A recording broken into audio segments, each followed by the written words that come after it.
हमारे पीएम साहब हर दिवाली पे अपने आर्म फोर्सेस के साथ जाके दिवाली को मनाते हैं, एक मैसेज देते हैं। जब कोई चीज़ बता के होती है हम्म, तो उसकी प्रिपरेशन बहुत होती है। सर अभी असम में फ्लड्स आ रहे हैं, more than 5 lakh plus families affect हुई हैं। हमारे पास हमारी कोशिश वही है कि जो वहाँ से हताहत हुए हैं नुकसान उनको मदद देना। तो 3220 अफेक्टेड फैमिलीज को आपने सपोर्ट किया है, प्लस मोर देन 3520। बहुत हैवी रेनफॉल हुआ, फिर फ्लड आया, तो उनका जो घर था उस घर में की जो नींव थी उस नींव को उसने हिला दिया और वो घर जो है 45 डिग्री के एंगल से झुक गया। हमने सवा लाख या 1.5 लाख रुपए, क्योंकि उनकी रिक्वायरमेंट 2 लाख की थी जो हमसे बोली थी, हमने करीबन 1.5 लाख के आसपास का भी हमने जुटा लिया है। बिकॉज सर अभी फाइनेंशियल जो गैप आई है वो मैं फुलफिल करूंगा, 50,000 का सपोर्ट मैं दूंगा। नमस्कार दोस्तों, आपका स्वागत है मेरे पॉडकास्ट चैनल पे भारत डिकोड विद अर्पित। आज मेरे साथ एक बहुत ही इंपॉर्टेंट मेहमान मौजूद हैं, गौरव शुक्ला जी। भाई साहब आपका बहुत बहुत स्वागत है मेरे पॉडकास्ट चैनल पे। ये सपोर्ट आर हीरोज के को फाउंडर हैं, बहुत अच्छा काम कर रहे हैं हमारे आर्म फोर्सेस के लिए। तो सर आपका ये इनिशिएटिव किस तरीके से स्टार्ट हुआ? आपकी क्या सोच थी कि आपको ये एनजीओ फॉर्म करना था? कभी भी ऐसा नहीं सोचा था कि मुझे ऐसा फॉर्म करना है या कुछ ऐसा काम करना है। सो बेसिकली कुछ साल पुरानी कहानियों पे जाते हैं। मेरे पिताजी फौज में थे, वो कारगिल में थे। उन्होंने 28 साल इंडियन आर्मी के द्वारा देश की सेवा की और ये वो ईएमयू में थे। क्योंकि पिताजी फौज में थे तो ऑटोमेटिकली जो पहला प्यार है वो फौजी बन गया। मैंने भी कई अटेम्प्ट किए, कोशिश की कि मैं फौज में जा सकूं, कमीशन ले सकूं, अनफॉर्चुनेटली नहीं हुआ। तो कहा जाता है जब आपकी प्रेमिका आपको ना मिले तो प्रेम और बढ़ जाता है। सो वही मेरे साथ हुआ। एक्स लवर वाला प्रेम आगे बढ़ा एग्जैक्टली आपका। तो जब वो चीज़ नहीं मिली तो वो प्यार और बढ़ गया। हम्म, तो इम्पोर्टेंट ये था कहीं तो करियर की शुरुआत करना। तो वैसे मैं अपनी कहानी बताऊं तो मैं जो पैदाइश हूँ वो पंजाब फरीदकोट की हूँ। मेरी जो प्री हुई वो गुवाहाटी असम में हुई। और जब मैं करीबन 5 साल 6 साल के आसपास का रहा हूँ, मेरी मदर एक्सपायर हो गई। हम 3 भाई हैं, मुझसे 2 बड़े हैं और हम तीनों की परवरिश पिताजी ने जॉब करते हुए करने की कोशिश की। आप सोचिए मैं 5 साल का, उनसे मुझसे और जो बड़े भाई साहब हैं वो आई थिंक 2nd क्लास में थे और उनसे बड़े जो थे आई थिंक 5th क्लास में थे। हम तीनों की परवरिश सिंगल हैंडली करना जॉब करते हुए। सो वो बहुत डिफ़िकल्ट टाइम था। उसके बाद फिर हम मेरठ आए। मेरठ में आर्मी स्कूल से मेरी हम्म, स्कूलिंग हुई अप टू 6।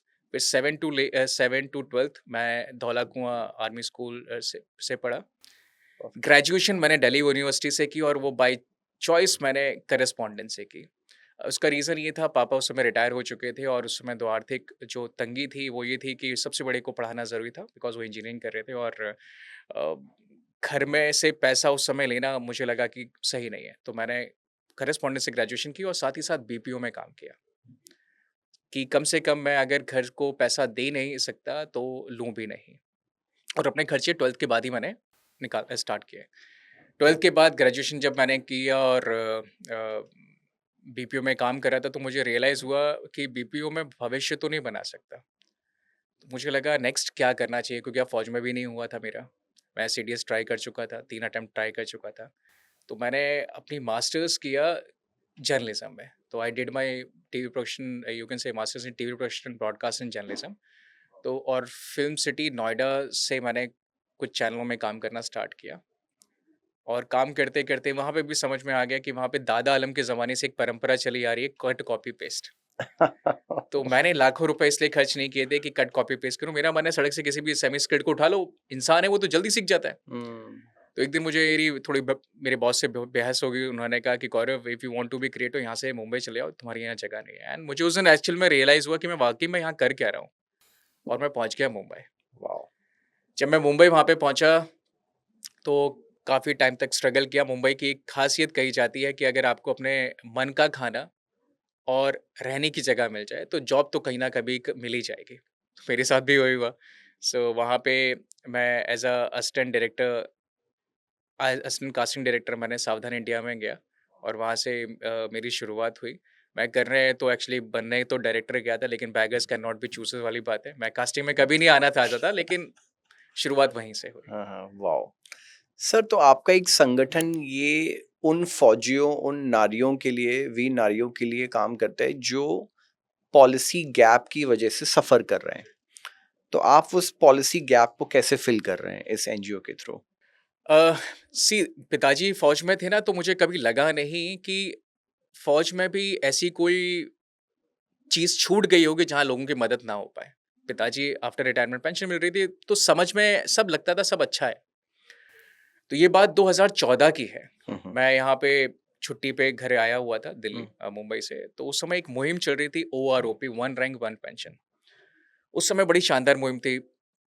एक दिन न्यूज़ फ्लैश होता है कि सभी को पेंशन मिल गई है, ओआरओपी मिल गई है, सब हैप्पीली अपने-अपने घर जा रहे हैं। तो मैंने पिताजी से पूछा, पापा आपको मिल गई? तो पापा का कहना था, मुझे मिली नहीं, औरों का पता नहीं। ओह माय गॉड! तो मेरे लिए ये था कि यार मतलब जो दिखा रहे हैं वो सही नहीं है क्या? हुँ, ये सोच ही रहा था कि 2-3 दिन बाद मैंने एक वीडियो देखी फ़ेसबुक पे, किसी रिटायर्ड हवलदार ने वो फ़ेसबुक पे डाली थी और उनका ये कहना था कि हम लोग यहाँ पे बैठे हुए हैं और न्यूज़ चैनल्स ने दिखाना बंद कर दिया है। अब मेरे लिए प्रश्न ये था कि मैंने जो आज से 4-5 दिन पहले जो वीडियो देखी थी न्यूज़ में, वो सत्य है या ये जो दिखाई जा रही है ये सत्य है? ऊपर से ये प्री रिकॉर्डेड है या करंट रिकॉर्डेड है? कुछ नहीं पता। मैंने कहा पापा घर पे था, खाली हूँ, मैं ज़रा जंतर मंतर चक्कर मार के आता हूँ। मैं चला गया। जब मैं जंतर मंतर गया तो वहाँ मैंने एक मिनी भारत देखा। हुँ, कोई हुँ, पंजाब से, कोई राजस्थान से, कोई हरियाणा से, कोई दिल्ली से, कोई हिमाचल से, कोई उत्तराखंड से, कोई नॉर्थ ईस्ट से, कोई साउथ से, जो जहाँ से आ सकता था वहाँ पे था। कोई ड्यूरिंग सर्विस विडो हुई है, कोई आफ्टर रिटायरमेंट विडो हुई है, कोई ड्यूरिंग सर्विस डिसेबल हुआ है, कोई आफ्टर रिटायरमेंट डिसेबल, किसी की पेंशन कम है, किसी की स्टार्ट ही नहीं हुई। 100 लोग 100 कहानियाँ। और मुझे ऐसा लगा कि अगर मैं यहाँ पे था मैंने तो वेरीफाई कर लिया, लेकिन अगर जो दूर-दराज बैठा हुआ है उसे जो न्यूज़ चैनल, रेडियो या न्यूज़पेपर दिखा रहा है वही सत्य है। हुँ, हुँ। और दिल्ली वाले भी कितने जाके क्रॉस वेरीफाई करते हैं। तो मुझे लगा यार चौथा पिलर अगर अपनी सही से ड्यूटी ना करे, तो फिर तो गड़बड़ है। बहुत क्वेश्चन हो रहे हैं 4th पिलर पे सो आज की डेट में। वो एक बड़ा हुक था मेरे लिए कि यार मुझे कुछ करना चाहिए, बट क्या करूँ समझ में नहीं आया। हुँ, हुँ, बस लगा कि कुछ करना चाहिए, तो मैंने अपना कैमरा उठाया क्योंकि इस फील्ड से था, तो मुझे लोगों की कहानी लोगों तक पहुँचाना आता था। मैं हरियाणा के एक गाँव में गया। मैंने 3 स्टोरी रिकॉर्ड की और वो तीनों कहानियाँ जो हैं वो 62, 65, 71 की लड़ाई के तीनों वेटरन्स की थी। डॉक्यूमेंट्री बनाई हाँ, आपने। डॉक्यूमेंट्री जो आज भी यूट्यूब पे डली हुई है। हुँ, तो उस वीडियो को दिखाने का पर्पस ओआरओपी नहीं था, बिल्कुल नहीं था। उसका पर्पस ये था कि एक फौजी ड्यूरिंग सर्विस ही सैक्रिफाइस नहीं करता, उस ड्यूटी के लिए निजी जीवन में भी बहुत सैक्रिफाइसेस करता है। वो लोगों को दिखाना। तो जब मैंने वो वीडियो रिकॉर्ड किया और उन्हें वो फाइनल वीडियो मैंने उन्हें दी, तो वो इमोशनल हो गए। कहा साहब हम आज से 30-40 साल पहले रिटायर हुए थे। हर साल करीब 50,000 फौजी रिटायर होता है और 60 लाख फौजी रिटायर्ड बैठा हुआ है। हुँ, गैलेंट्री अवॉर्डीज़ पे सब पे पिक्चर नहीं बनती, हुँ, सिलेक्टिव पे बनती है। हुँ, आपने हमारे ऊपर वीडियो बना के तो हमें अमर कर दिया। हमने नहीं सोचा था स्क्रीन पे हम ऐसे लगेंगे। तो मेरे लिए फर्स्ट खुशी की बात थी कि जिसके लिए बनाया उसे अच्छा लगा। जब वो सोशल मीडिया पे डाला तो उस समय नफीसा अली बॉलीवुड एक्ट्रेस जो कि कर्नल सोढी साहब की वाइफ भी हैं, उन्होंने एक वीडियो को शेयर किया। तो मुझे बड़ा अच्छा लगा कि शायद मैंने उस लेवल की बनाई कि एक एक्ट्रेस ने उसे एंडोर्स किया। उसी में से एक वीडियो थी सिपाही बनारसी की जो थोड़ी मार्मिक थी और हुँ, थोड़ी-सी गरीबी से गू जूझ रहे थे वो, काफ़ी स्ट्रगल से। उस वीडियो को देख के एक जयपुर के एक बिज़नेसमैन ने मुझे सोशल मीडिया पे इनबॉक्स किया मैसेज कि गौरव जी क्या आप मुझे इनसे मिला सकते हैं? मैंने कहा ठीक है मैं मिला देता हूँ, तो दोनों का टाइम निश्चित किया क्योंकि वो अक्सर बिज़नेस ट्रिप पे दिल्ली आते थे, तो दोनों का टाइम निश्चित करके मैंने दोनों को मिला दिया। जब मुलाकात की तो उस जेंटलमैन ने अपनी जेब से ₹5000 कैश निकाले और सिपाही बनारसी को ऑफ़र किए। सिपाही बनारसी ने तुरंत ऐसे हाथ कर लिए। कहा जाता है फ़ौजी कितना भी दुखियारा हो अपनी समस्याओं को दो लोगों के सामने नहीं रखता। वो आपको भाँपना पड़ेगा कि उसे समस्या है या नहीं है। तो उन्होंने मुझसे कहा प्लीज़ आप बोलो ना। तो मैंने बनारसी जी को बोला बनारसी जी ये आपको जो पैसे दे रहे हैं ये कोई एहसान नहीं कर रहे हैं। आपकी सर्विसेज़ देश के लिए जो आपने दी हैं उसके लिए एक प्यार दिखाने का तरीका है। प्लीज़ रख लीजिए। आपसे सिर्फ़ ये मिलने आए हैं। हुँ, हुँ, हुँ। उन्होंने मेरे कहने पे वो ₹5000 रख लिया। सिपाही बनारसी बड़े खुश थे उस दिन कि किसी इंसान ने जिससे कोई ब्लड रिलेशन नहीं उसने मेरे पे वीडियो बनाई। उसे देख के एक इंसान मुझसे मिलने आया और ये यहाँ पे खुश थे जिसे मैंने पर्दे पे देखा था आज उससे मिलने का सौभाग्य मिला और इन 2 को देख के मैं बड़ा खुश था। यार ये काम बड़ा अच्छा है हुँ, कि हुँ। अगर एक ज़रूरतमंद हो और एक जिसके पास रिसोर्स हैं दोनों को अगर लिंक करा दिया जाए तो पिक्चर कुछ और ही निकल के आती है। तो वहाँ से हुक मिला कि यार ये काम बेटर है, ये करना चाहिए। Amazing, amazing sir.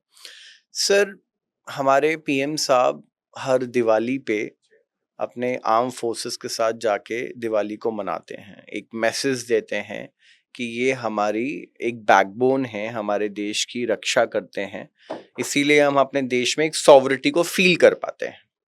तो क्या ऐसा मैसेज हमारे प्रीवियस स्टेट्समैन ने दिया था जो अब इस बार या लगातार 12 सालों से एक बहुत जबरदस्त तरीके से पीएम साहब शोकेस करते हैं? देखिए, जब कोई चीज़ बता के होती है, हम्म। तो उसकी प्रिपरेशन बहुत होती है और ख़ासकर तब जब कोई बड़े रैंक का अधिकारी या इंसान जा रहा हो। आपने कई बार सुना होगा कि कहीं पे ना बहुत बुरा हाल था, जब राष्ट्रपति या प्रधानमंत्री या सीएम साहब का चक्कर लगा, उसे चमका दिया गया रात ही रात में। कई चीज़ें ऐसी बहुत होती हैं, बार होता है हॉस्पिटल ऐसा। हो, दफ्तर हो। हम्म। उसी हिसाब से दोनों चीज़ें बहुत महत्वपूर्ण है। एक, जो बॉर्डर पे सुरक्षा दे रहा है, उसका मनोबल, और दूसरा, वो अपनी समस्याओं को उजागर नहीं कहता, तो उसकी समस्याओं को उसके बोलने से पहले समझना, जिससे कि आप मदद कर सकें। हम लोग लड्डू खिलाते हुए दिख जाते हैं, लेकिन जिसकी फैमिली किस चीज़ से जूझ रही है, उस पे कभी कोई काम नहीं होता। और ये जो छोटे-छोटे एक्शंस हैं ना, ये हमें लगते हैं कि यार ये लड्डू खिला दिया बेहतर है। मैं कहूँगा ये भीड़ इकट्ठा करने का एक ज़रिया होता है। ओके। आज मैं 15 अगस्त का ओकेज़न है मान लीजिए, अब मुझे कहीं तो फ़ोटो खिंचानी है, तो मैं कहीं पे जाके कुछ तो एक्टिविटी करना चाहूँगा, और आज की डेट में यही हो गया है कि हम लोग कंटेंट क्रिएट कर रहे हैं। कौन-सा स्पेशल दिन, उस दिन क्या होना चाहिए।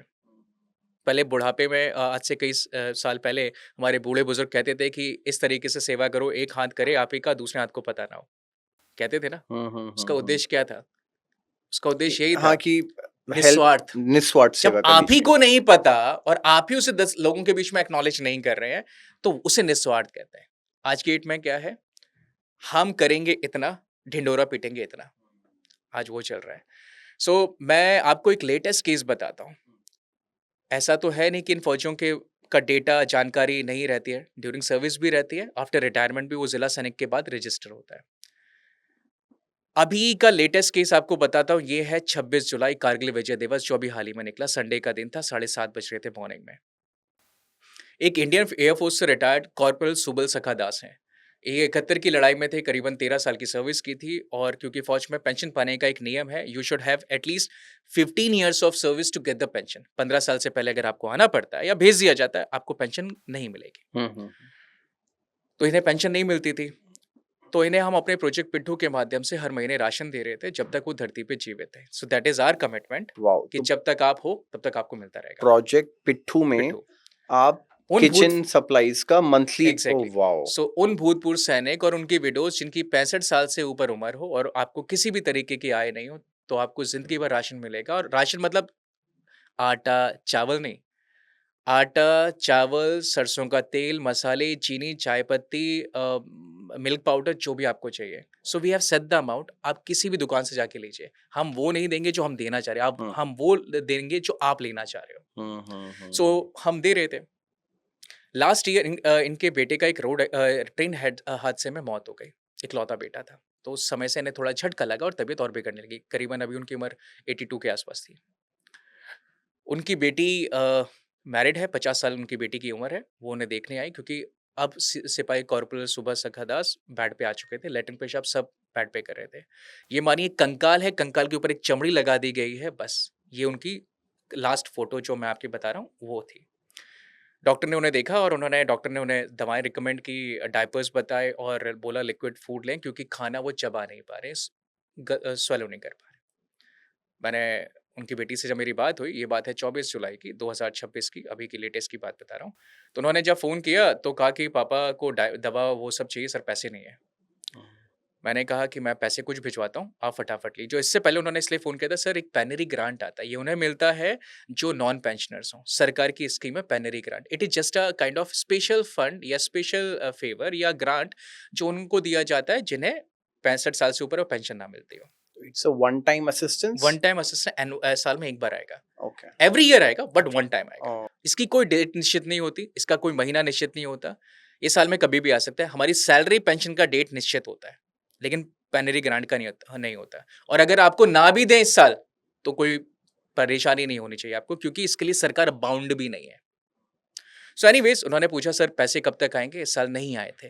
मैंने कहा मैंने पता किया है, इस साल कब तक आएँगे कुछ पता नहीं है, क्योंकि मुझे आगे से कोई डेट नहीं है। कहा साहब मैं क्या करूँ? मैंने कहा मैं पैसे भिजवाता हूँ, आप डायपर दवाएँ और लीजिए, फ्रूट्स लीजिए और उन्हें खिलाइए। ये बात अब आती है 26 जुलाई, 7:30 का टाइम था, मॉर्निंग में, संडे का दिन था, जिस दिन हम कारगिल विजय दिवस मना रहे थे।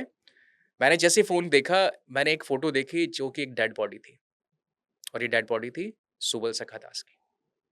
जैसे ही मैंने देखा, मैंने उन्हें कॉल बैक किया, और जैसे ही मैंने फ़ोन किया ही था, फ़ोन से दूसरी साइड से रोने की आवाज़ सुनाई देती है। उनकी बेटी थी, जो रो रही थी। घर के हालात मैं अच्छे से जानता था। मैंने उनसे बोला कि घर पे कौन-कौन है? कहा साहब मैं हूँ और मम्मी है। हमारे अंदर इतनी भी हिम्मत नहीं हो रही है कि डेड बॉडी को कमरे से बाहर निकाल के वरांडे में भी लेके आएँ।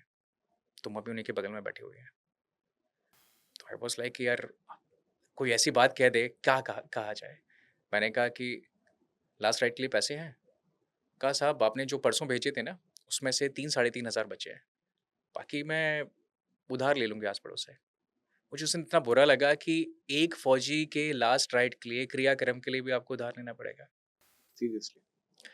सो आई सेड कि मैं आपके अकाउंट में कुछ पैसे भिजवाता हूँ। लास्ट राइड वैसे ही होना चाहिए जैसे एक फ़ौजी का होता है। उसमें कमी नहीं होनी चाहिए। और मैंने उनके खाते में पैसे डाल दिए within 15 minutes of time. Last ride में उन्हें और भी कई चीज़ें होती हैं। एक अब औरत को चिता में आग देना था, भाई तो मर गया था। मैंने पास के लोकल के एक्स सर्विसमैन एसोसिएशन को फ़ोन किया कि यार वहाँ पे जाओ, और ऐसे-ऐसे हो गया है। वहाँ पे एक फिज़िकल इमोशनल सपोर्ट बहुत मैटर करता है कि मेरे पिताजी के टाइम उन्हीं की बिरादरी के लोग तो आए लास्ट सैल्यूट देने के लिए।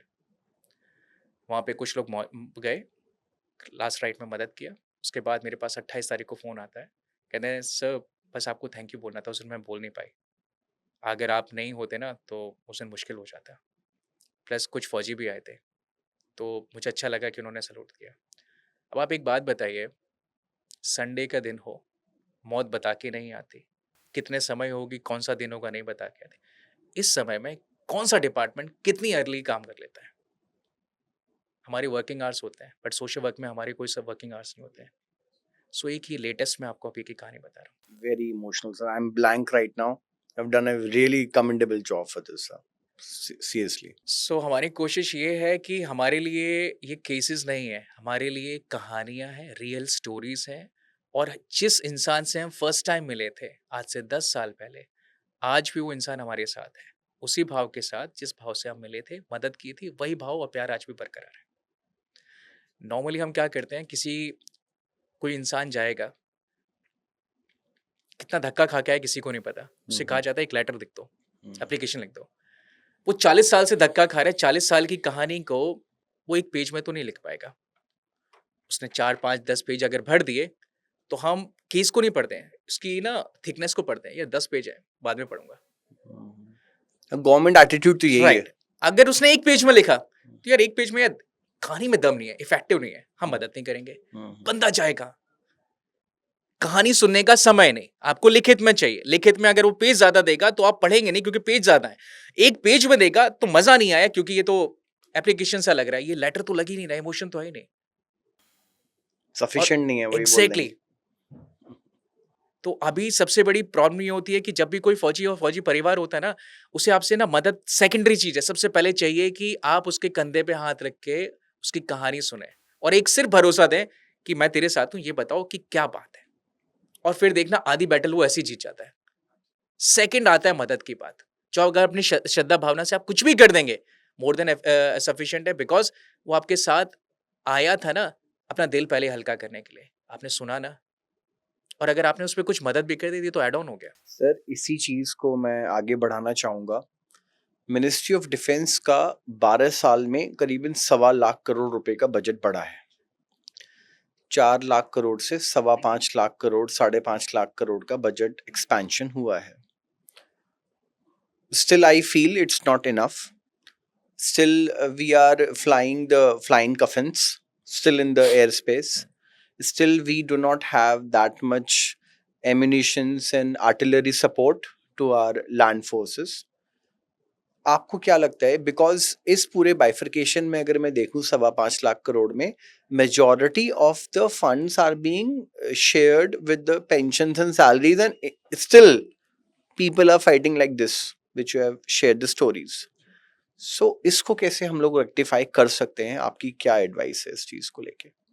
सर एक तो सबसे पहले मैं आपको आईपीजी एक चीज़ बोलना चाहूँगा कि अगर हम कहें कि we are very very much equipped, हमारे पास लेटेस्ट है, ये पूर्ण तरीके से सत्य नहीं है और मैं इसे डंके की चोट से बोलने के लिए तैयार हूँ। कारण आज जो एमुनेशन मार्केट में आया है, जब मैं इसे प्रोक्योर करने की प्रोसेस में आऊँगा, इस प्रोक्योर में साल 1.5 साल लग जाता है। जब मैं 1.5 साल जब इसे प्रोक्योर करूँगा तब कुछ और टेक्नोलॉजी होगी, तो मैं कभी लेटेस्ट एडवांस में नहीं हो सकता। हम कोशिश करते हैं लेकिन प्रक्रिया इतनी बड़ी है ना कि जब तक वो पूरी होती है मार्केट में कुछ और होता है, तो सोचते हैं अब उसका तोड़ ढूंढो। तो वो हमेशा हमारे साथ वो रहेगा कि जितना बड़ा आप फ्रेम रखोगे, आप जिस चीज़ को प्रायोरिटी में रखोगे, उसी हिसाब से चीज़ें होंगी। सो फर्स्ट तो हमें ये है कि कुछ चीज़ें हमें टाइमली डिसीजन लेने चाहिए। मतलब आपके हिसाब से प्रोक्योरमेंट फेलियर है हमारे? एग्जैक्टली है। और ये मैं नहीं, आप अगर कोई बड़ा अफसर रिटायर्ड जनरल भी होगा ना, वो भी आपको बोलेगा, अगर निस्वार्थ होके बिना पॉलिटिकल इंक्लिनेशन से बोले, ये सच्चाई है। क्योंकि फौज में ना, मैं आपको बताऊं, अगर 5,000 रुपए की स्कीम आपको अवेल करनी है, मान लीजिए XY स्कीम है, वेलफेयर स्कीम आपको अवेल करनी है, उस पे पता नहीं कितने हजार के पेपर लग जाते हैं उसे पास होने के लिए, और कितना समय लग जाता है उस 5,000 को भेजने में। अब इसी में सर एक चीज ऐड करना चाहूंगा, just for a quick information. मुझे इतना पता है, लास्ट 3 साल में जो हम लोगों ने राफेल को एक्वायर किया, राफेल फाइटर जेट्स को, उसमें जो मेंटेनेंस होता है, प्रोक्योरमेंट तो कर लिया, हमारे 38,000 करोड़ रुपए के वो फाइटर जेट्स आ गए। उसका जो मेंटेनेंस होगा, उसके मेंटेनेंस के लिए जिसको टेंडर दिया गया, it was Anil Ambani's company, which has no experience prior experience in the maintenance of the fighter aircrafts. जी, वो फिर कंट्रोवर्सी बनी, right and then it shifted to HAL. Right, exactly. आप ये बताइए जो आपने बोला, सो बेसिकली ना, बाहर हम अरबों खरबों का डिफेंस भर देते हैं। आपको नॉलेज है, because this is your you can say field of interest, तो आप जानकारी रखते हैं। बाहर क्या लगता है कि जो पैसा अरबों खरबों का डिफेंस बजट में आता है, इसमें सिर्फ पेंशन होती है, सैलरी होती है, तो लोगों का पेट नहीं भर पाता है, ऐसा धारणा है। जबकि उसमें क्या है, आपको नए वेपन्स प्रिक्योर करने हैं, जो पहले के थे उन्हें मेंटेन करना है, नई स्ट्रैटेजी के हिसाब से अब आपको कुछ नया, आपको यू कैन से एक्सपेंशन करना है, नए प्रोजेक्ट्स डालने हैं, नए वेपन्स लेके आने हैं, उसका अलग से होगा एक्सपेंशन का। चौथी चीज आती है सैलरी एंड पेंशन। और डिफेंस बजट इज, डिफेंस में हमें लगता है army is all, ministry of defence is all about फौज। नहीं, उसमें जितने फौजी हैं उससे कम सिविलियन भी नहीं है, सिविलियंस भी वहां काम करते हैं। तो पहली बात ये कि हमें क्विकली काम करना चाहिए। दूसरा, प्रायोरिटी में रखना चाहिए, जो आपने बोला ना कि अगर हमारा 100 रुपए है, तो 100 रुपए में प्रायोरिटी क्या है, पुरानी चीज में भी जंग ना लगे और नई हम अपग्रेड रहें, तो उसमें क्विकली रिस्पॉन्स के लिए आपको कुछ चीजें फाइल पे क्विकली करना होगा। साथ ही साथ समय के साथ अगर आप नहीं चलेंगे, जिस पे हम एक्सपेंशन की बात कर रहे हैं, तो आपसे आगे कोई निकल जाएगा। आपकी रेंज होगी 50 किलोमीटर की, किसी की होगी 150 किलोमीटर की। Right sir. सर इस बात पे थोड़ा सा आप ग्लांस करिएगा।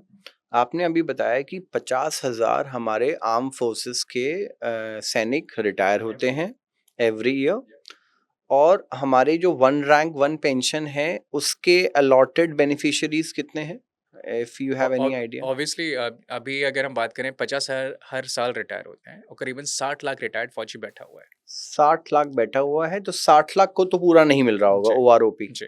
That means there is a deficit in the नहीं, एलोकेशन आल्सो। ओआरओपी का एक सिंपल भाषा आपके ऑडियंस को मैं बताना चाहूँगा। ओआरओपी का मतलब ये है कि मैं 71 में एक हवलदार की रैंक से मान लो रिटायर होता हूँ। हवलदार रैंक मतलब आप, मैंने 18 साल सर्विस किया।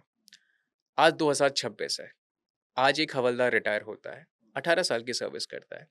आज उसकी पेंशन अलग है और जो पहले रिटायर हुआ उसकी अलग है। अब उसकी गलती क्या थी है कि उसने पहले जन्म ले लिया क्या? So that was the fight कि अगर if we have equal rank, if we have equal year of service, तो डिफरेंस क्यों है? सेम होना चाहिए पेंशन। अच्छा। सिंपल भाषा में ओआरओपी 1 रैंक 1 पेंशन का मतलब था, अगर आपकी सेम रैंक है, सेम ईयर ऑफ सर्विस है, तो सेम ही होनी चाहिए पेंशन। ऐसा नहीं है कि आपने 71 और 65 का हवलदार की कुछ और होगी और आज के हवलदार की कुछ और होगी। सो दिस इज सिंपल भाषा। अब उस समय क्या हुआ, जो कहा नहीं जाता, जो रियलिटी है, ओआरओपी जो मिली, वो पूरी ओआरओपी नहीं मिली। अब मान लीजिए 100 में से 35 है, 33 मार्क्स पासिंग है। हम्म, अगर आपने 30 मार्क्स दे भी दिए, हम्म, तो अभी 3 मार्क्स तो कम है ना, तो अभी भी आप फेल ही कहलाओगे ना। सो उन्होंने जो ओआरओपी भी उस समय मिली थी ना, वो 2-3 पड़ाव में मिली थी, जब-जब श्योर हुआ। पूरी तरीके से ओआरओपी नहीं मिली थी। ये उस समय की मैं बता रहा हूँ, 2014 की बात है। जब धीरे-धीरे प्रेशर बना, तो कभी कुछ हुआ, कभी कुछ, तो धीरे-धीरे करके वो ओआरओपी बढ़ाते रहे, लेकिन पूर्ण तरीके से नहीं मिल सकी थी। तो सर जो 71 में रिटायर हुआ होगा, जो अब रिटायर हुआ होगा, उसकी पे कमीशन तो अलग होगी ना, जैसे 6 करेक्ट, पे कमीशन। करेक्ट, तो करेक्ट। वो डिफरेंस तो आएगा नहीं, पेंशन नहीं, में। वो डिफरेंस क्यों आएगा? वही तो खत्म करना था। जो पहले रिटायर हुआ, उसका पे कमीशन कुछ और होगा, तो उसके हिसाब से जैसे-जैसे पे कमीशन आता रहेगा, उसकी पेंशन में बढ़ोतरी होती रहेगी। पहले तीसरी पे कमीशन के हिसाब से, फिर चौथी में, फिर छठी में। सवाल ये था कि वो नहीं होना चाहिए, इक्वल होना चाहिए। आज एक रिटायर होता है, आज यंग रिटायर होता है हवलदार। उस समय जो रिटायर हुआ वो बुढ़ा होगा। तो देखा है तो उसकी ज़रूरत से ज़्यादा है इनफैक्ट, और आप बोल रहे नहीं, तूने तो पहले कमीशन ले लिया था या फ़ौज में आ गया था, तेरी फ़ॉल्ट है। ये तो गलत है ना। राइट। और सर ये जो 15 ईयर सर्विस रूट पूरा नहीं कर पाते हैं, वो कितने हैं हमारे पास अभी सोल्जर्स?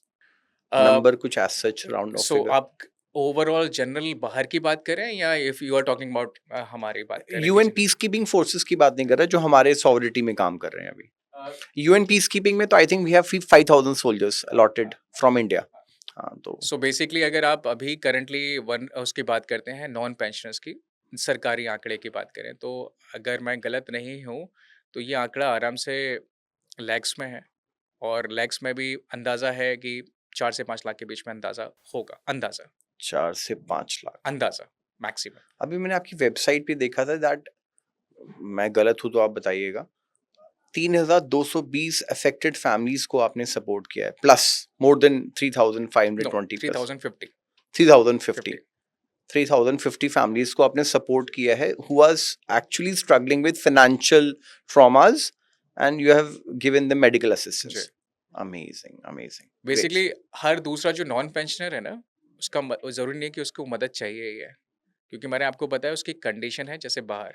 अब मान लीजिए मैं अर्ली एज पे आ गया, मेरी पेंशनेबल सर्विस नहीं है, मैंने सिविल में जाके कोई अच्छा धंधा पानी कर लिया, सेट हो गया, या मेरे बच्चे अच्छे निकल गए। अब बच्चे अच्छे निकल के मुझे लुक आफ्टर कर ही रहे हैं, तो मुझे पेनरी ग्रांट की या कुछ और स्कीम की जरूरत नहीं है ना। अब मेरी बात समझ रहे हैं, राइट? तो हर नॉन पेंशनर जरूरी नहीं है कि वो नीडी हो, लेकिन हर नॉन पेंशनर ये कहो कि सक्षम है, तो ऐसा नहीं है। तो फिर हम जिनकी कहानियों की मदद कर रहे हैं, या जिन्हें सरकार पेनरी ग्रांट दे रही है, वो कौन है फिर? सर ये पेनरी ग्रांट में वन टाइम ईयरली असिस्टेंस जो मिलता है, वो कितना round of figure amount? Last year तक था 48,000 ऑन एन एवरेज, 4,000 रुपये महीना।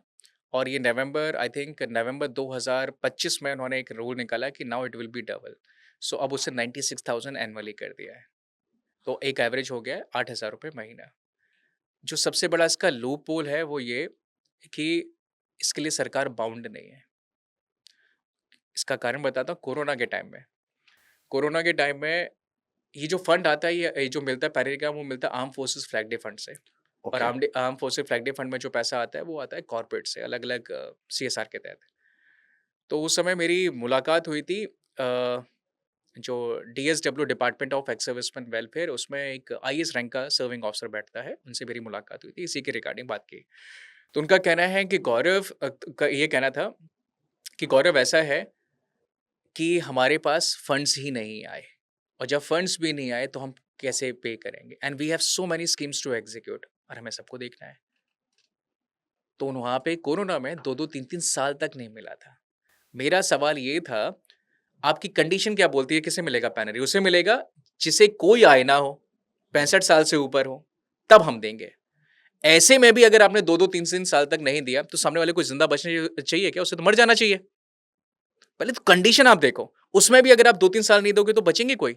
और ऐसा नहीं 2-3 साल नहीं दिया तो अब आपको इकट्ठा आप उनको दे देंगे, नहीं, नहीं दिया तो नहीं दिया, because it is a favour, they are not bound for this.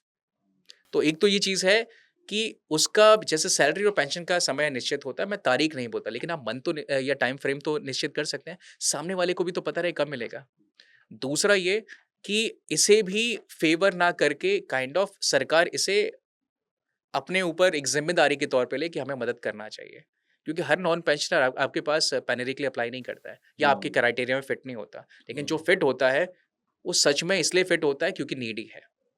तो फिर हम उसके लिए टाइम सो सेट नहीं मीन्स करेंगे। जो नॉन पेंशनर्स हैं, अगर वो पेनरी के लिए अप्लाई करेंगे, उसके लिए भी क्राइटेरियाज़ हैं? एग्ज़ैक्टली। Oh my god! और उसे अगर आप नहीं वो करते हैं तो sorry we can't do anything. एक केस बड़ा वायरल हुआ था आज से 10 साल। Soldier begging in Delhi, soldier Delhi में भीख माँग रहे हैं। आप सोचिए देश की राजधानी दिल्ली जहाँ बड़े-बड़े हेडक्वार्टर्स हैं, मंत्रिमंडल हैं, अगर वहाँ सोल्जर भीख माँग सकता है, तो देश की अलग-अलग जगहों पे क्या होता होगा? वहाँ तो आवाज़ भी नहीं पहुँचती है। और वो भी केस फेमस होने का एक मुख्य कारण ये था कि उस समय के पूर्व क्रिकेटर और एमपी बाद में बने थे, गौतम गंभीर उन्होंने ट्वीट किया था। कहा जाता है कि आप अच्छा काम करो ना करो, ट्विटर पे अच्छे होना चाहिए। तो गौतम गंभीर साहब ने मिनिस्ट्री ऑफ डिफेंस को टैग किया और जब टैग किया तो obviously you have to give some reply, आप पब्लिक फिगर हो। 2 दिन में उन्होंने बोला कि जो हमारी पॉलिसी के तहत हो सकता था सो हमने कर दिया, तो जो फ़ौज गलत नहीं थी। उनकी पॉलिसी में जो आएगा वो कर देंगे और पॉलिसी होना भी चाहिए हर चीज़ की क्योंकि कहा जाता है अगर आप फ़ौज जो पॉलिसीज़ होती है एक दायरा बनाती है जिसके तहत आप काम करोगे। नहीं तो फिर तो आप ओपन खुले सांड की तरह भागने लगोगे, तो दायरा तो होना चाहिए। तो उन्होंने बता दिया। उसके बाद उस सोल्जर की मदद क्या हुई, ये या तो उसे पता है या फ़ौज को पता है या हमें पता है बिकॉज़ आज हम हर महीने 140 सैनिकों को जो मदद पहुँचा रहे हैं जब तक वो धरती पे जीवित हैं, उन 140 में से एक ये भी है। तो इसका नाम है सिग्नल मैन नीलकंदन पीताम्बरन। ये सिग्नल से हैं, उनकी कोर सिग्नल थी और ये केरला से बिलॉन्ग करते हैं, अपनी फैमिली में सबसे यंगेस्ट हैं और ये बात 1971 के इर्द-गिर्द होगी। इनकी माताजी की तबीयत खराब हुई और उन्होंने छुट्टी चाही, घर में कोई देखने को नहीं था। नहीं मिला तो अपनी माँ के चलते उन्हें सर्विस से पहले आना पड़ा। तो उनकी करीबन 10 साल सर्विस है। घर पहुँचे, कुछ समय बाद मदर एक्सपायर हो गई। तो ना माँ मिली, ना नौकरी मिली। तो वो दिल्ली में आ गए थे। दिल्ली में उन्होंने अलग-अलग जगहों पे नौकरियाँ की, कहीं वेटर की नौकरी की, कहीं टिकट चेकर की, कभी कहीं पे जो मिला, जवानी में मिलता रहा।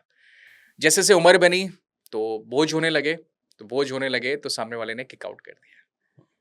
उनके ऊपर जितने भी भाई-बहन थे सब खत्म हो चुके हैं। ही इज़ अ अनमैरिड गाय तो ना आगे कोई, ना पीछे कोई। लोकल गूंस ने सारा हथिया लिया है कि केरला का जो भी उनका था घर वगैरह कुछ भी नहीं रहा, तो उन्होंने दिल्ली में ही बसना प्रेफ़र किया। तो एक कबाड़ी की दुकान के ऊपर एक शैंटी में रह बना के वो रहते हैं। आई थिंक कोई स्पेशल डे होगा जब इनका ये फ़ोटो वायरल हुआ और ये अक्सर वायरल कब होता है ये भी बताऊँ? जिस दिन हमारे देश में बरसाती मेंढक की तरह देशभक्ति जागती है। 15 अगस्त, 26 जनवरी या कल कोई सर्जिकल स्ट्राइक हो जाए। तो ये फ़ोटो अचानक पुश हो जाता है और सर्कुलेशन में आ जाती है। तो उस समय इनकी फ़ोटो आई, जो मैंने फर्स्ट टाइम देखी थी। तो उनके बारे में ना लोगों की अलग-अलग धारणाएँ थी। कोई कह रहा है यार इसे पेंशन मिलती है इसका पेट नहीं भरता है। कोई कहता है कि अरे ये ना नशेड़ी है। कोई कहता है कि अरे ये फौजी नहीं है झूठे आईडी कार्ड बना के घूम रहा है। मुझे एक नेवल ऑफिसर की वाइफ ने साउथ से विशाखापट्टनम से टैग किया, कहा Gaurav since you are in Delhi can you go and find out about this कि ये रियल है या ऐसे ही? अगर रियल है so we should do something. तो एक कर्नल साहब थे रिटायर्ड, उन्होंने सोशल मीडिया पे उसके बारे में नेगेटिव लिखा था कुछ। तो मैंने उनसे मुझे जिस हिसाब से लिखा था मुझे लगा कि उन्हें सब कुछ कहानी पता है। मैंने कहा सर मुझे थोड़ा-सा और डीप जानकारी दे सकते हो? तो उनका कहना था, "अरे! इसके बारे में और जानकारी क्या लेना है यार? बेकार आदमी ऐसा है, वैसा है।" मैंने कहा, "सर ठीक है, आप बोल रहे हो मैं मान लेता हूँ सत्य है। एक्चुअली मैं इसलिए पूछ रहा हूँ, एक मैम ने मुझसे पूछा है, तो अगर आपको जानकारी पता है तो वो कहानी मैं उन्हें भी बता दूँ, तो मेरे एफर्ट्स बच जाएँगे।" तो ही वाज़ लाइक कि अच्छा तो मैं अपने एक फ्रेंड से देख के बताता हूँ बिकॉज़ उसने मुझे भेजा था। मैंने कहा, "ठीक है।" हफ़्ता 10 दिन बाद मैंने उन्हें फिर रीच आउट किया। कहता है, "गौरव ऐसा है ना कि यार एक्चुअली उसके किसी दोस्त ने भेजा था।" सो यहाँ सारा गेम चल रहा था म्यूचुअल का। किसी को कुछ नहीं पता, कहानी इतनी सी, बनाई इतनी और हो गई इतनी। तो उस फौजी का रात से लेके सुबह तक कैरेक्टर असैसिनेशन हो चुका था, उसका चीर-हरण हो चुका था, उसे रात ही रात विलेन बना दिया गया था, उसे नहीं पता। सो मेरे लिए ये था कि मैडम को भी वही कहानी समेट दूँ जो मैंने देखी है, लेकिन मेरा ज़मीर अलाउ नहीं किया। तो मैंने क्या किया कि वो जो फ़ोटो थी, वो फ़ोटो ना सीपी की वॉल्स बड़ी फ़ेमस हैं। तो मैंने उस फ़ोटो को अपने उन दोस्तों में सर्कुलेट किया जो अक्सर सीपी जाते हैं। हाँ, तो ब्लॉक पता चल गया हो कौन से ब्लॉक एग्ज़ैक्टली तो में है। मैंने पूछा यार ये बताओ ये कौन-सी ब्लॉक की हो सकती है? तो हुँ, मेजॉरिटी मैंने ड्रॉ की कौन किस ब्लॉक की बोल रहा है। वो करने के बाद मैंने A3 साइज़ का फ़ोटो प्रिंट आउट निकाला और मैं सीपी खुद गया। सीपी में रोज़ लाख से सवा लाख लोग घूमने आते हैं। किसी को कुछ ध्यान तो रहता नहीं है। तो मैं अब दिखा रहा हूँ, ये आपने देखा है, ये आपने किसे देखा है? तो लोग फ़ोटो को बाद में देखते थे, पहले नीचे से लेके मुझे ऊपर तक देखते थे जैसे मेरा कोई खो गया हो। तो एक टाइम के लिए मुझे भी ऐसा लग रहा था एम्बैरेसिंग कि मैं सही कर रहा हूँ, मतलब अपना तमाशा तो नहीं बना रहा हूँ। एक ज्वेलरी शॉप थी वहाँ पे, उसके बाहर एक गेट कीपर खड़ा था। मैंने उससे पूछा, आपने देखा है? तो उसने बोला, साहब मैंने परसों देखा था यहाँ पे खड़ा हुआ। तो मुझे लगा मैं शायद क्लोज़ हूँ। फिर एक और से मैंने पूछा, कहा साहब 2 घंटे पहले यहीं पे खड़ा था। तो मुझे लगा आई एम वेरी क्लोज़। तो वहीं पे एक होता नहीं, ज़मीन पे वॉलेट बेच रहे हैं, पर्स बेच रहे हैं, तो वहीं पे किसी ने दुकान लगा रखी है। तो उसने मुझे ऐसे बुलाया, साहब इधर आइए। तो मैं गया। कहा, मैं देख रहा हूँ आप किसी को कुछ दिखा रहे हो, पूछ रहे हो, क्या दिखा रहे हो? ज़रा मुझे भी दिखाइए, क्या है? तो मैंने ऐसे ही दिखा दिया, मैंने कहा ये है। तो जैसे ही दिखा, उसने भी नीचे से ऊपर तक देखा, कहता है, हो कौन आप? तो जिस तरीके से उसने पूछा, मुझे लगा ये जानता है। मैंने कहा, मैं सपोर्टर हीरोज़ ऑर्गेनाइज़ेशन से हूँ, मुझे सुनने में आया ये फ़ौजी है, अगर ये फ़ौजी है तो हम इसकी मदद करना चाहते हैं। तो उसे मेरी बातों पे भरोसा हो गया। उसने कहा, आप लेफ्ट लेना, राइट लेना, दाएँ लेना, बाएँ लेना, उसने मुझे पूरा डायरेक्शन बता दिया। और फ़ॉर्च्यूनेटली मेरी उससे मुलाकात हुई। जब मेरी मुलाकात हुई तो वो सोल्जर नॉन स्टॉप 1 घंटा रोया। ना मेरी सॉरी बात हुई 1 घंटा और नॉन स्टॉप 40 मिनट रोया। 40 मिनट रोने के बाद करीब 5 मिनट या 4 मिनट उन्होंने मुझसे बात की, जिसमें सिर्फ़ उन्होंने ये बोला कि मैं फ़ौजी हूँ, मैं आपको क कागज़ात दिखा सकता हूँ, जो शो करेंगे कि मैं कभी फ़ौज में रहा, और उन्होंने निकाल के वो कागज़ात दिखाए।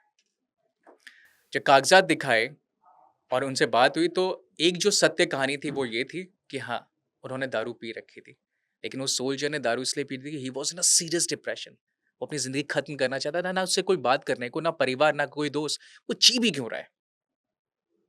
सो मैंने उन्हें बोला कि आप ये गलत संगत से निकलें, और आज से हम आपका परिवार हैं, और कभी कोई भी चीज़ चाहिए हम देंगे आपको, जिससे कि आपको दोबारा सड़क पे ना आना पड़े। एक वो दिन था, एक आज का दिन है, लाइफ़ में कंप्लीट चेंज है। हर महीने उन्हें प्रोजेक्ट पिट्ठू के तहत राशन जाता है।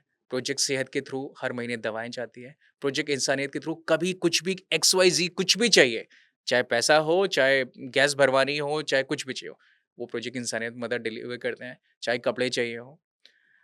आज से 2-3 साल पहले जब मैं उनसे एक बार मिला, तो उन्होंने मैं अक्सर उनसे बीच-बीच में मिलने आता हूँ, तो मुझसे एक बार ऐसे ही भावुक होके बोलते हैं, "गौरव जी, मैं एक बात बोलूँ?" थोड़ा-सा गिल्टी फ़ील हो रहा था, सोचा बता दूँ। "हाँ, बताओ।" "आप वो रस्सी देख रहे हो, वो जो लटक रही है?" मैंने कहा, "हाँ।" "पता है, मैंने इसमें ना सुसाइड करने की कोशिश की थी।"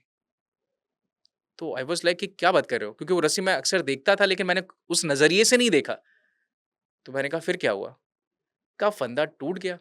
फिर मैंने दोबारा लगाई, वो भी टूट गया। फिर मैं नई रस्सी लेके आया, इस बार फंदा नहीं लगा। तो मैंने बोला, आपने इससे क्या सीखा? कहा, नहीं मैं समझा नहीं।